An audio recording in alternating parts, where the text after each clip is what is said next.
So recently, Ubisoft Massive held a podcast about all things character customization and progression. You can find that full 40-minute podcast down in the description below. But if you don't want to sit through all of it, I will give you the juicy details in a shorter video here. So hey guys, what's up? It's Robbie with Open World Games, and we are going to dive straight in right now. As always, you can use the video guide in the description to skip ahead to the info you seek.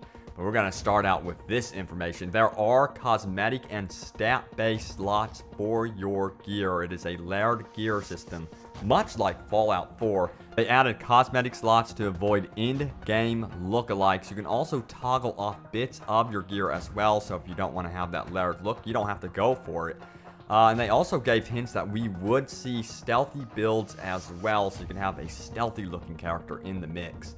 You can also wear such things as hiker jackets, leather jackets, and because of this layered system, if you fall in love with your favorite piece of gear from the beginning of the game, you can stick with it till the very end of the game. You won't be forced into wearing top tier pieces of gear simply because there are clothing options in the game that do not carry stats with them.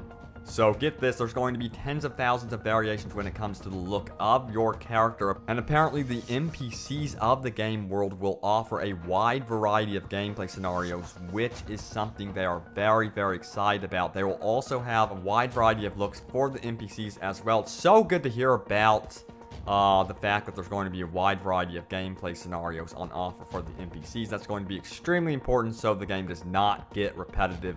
And I cannot wait to see actually what type of missions we will be undertaking from these NPCs. So they go on to talk about the tank class of the game. They mention that the Riot Shield is a piece of equipment which can draw aggro, and you could take cover from it and fire at the same time. You'll be able to fire only with your sidearm as well, or something that is similar to a sidearm. That includes the Sticky Bomb Detonator. And there's going to be a bunch of other skills and equipment in the game dedicated to aggro management. Another good question was, can we change our appearance after we start the game? Can you go in and just edit the face anytime? No, that is not how it's going to work.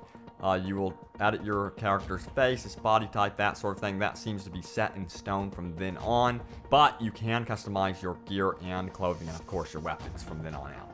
And of course, you can upgrade your backpack to have more items, and the big question was asked, will there be any non-reversible character stats? Nope. You have your stats that are going to be based purely on your level, and then stats that are going to be based on your gear. So gear is going to be one of the primary ways that you will be continuously upgrading your character, especially at the end game. And you guys probably already know this. Yes, you can change skills on the fly. It really does remind me of The Last of Us, how you just get into your backpack and change your loadout in the moment. So I think the game is going to play a lot like The Last of Us in that you can actually retreat. You have a little bit more health than other games, and then you might have a little bit of time to change up your skills. But it begs the question, what's the point of having multiple character classes in the game if you can just change your skills at any time? I'm curious to see if they're going to be going towards the route of really having you invest into one character and not mess with what Destiny's doing with multiple character slots. What do you guys make of that? Let me know in the comments below. And it had to be asked, are there going to be any beards in the game? So there are going to be some forms of beards, but nothing too extreme, nothing hippie looking. I guess you guys would have to start up a petition or something if you want the ultimate beard that goes down to the floor.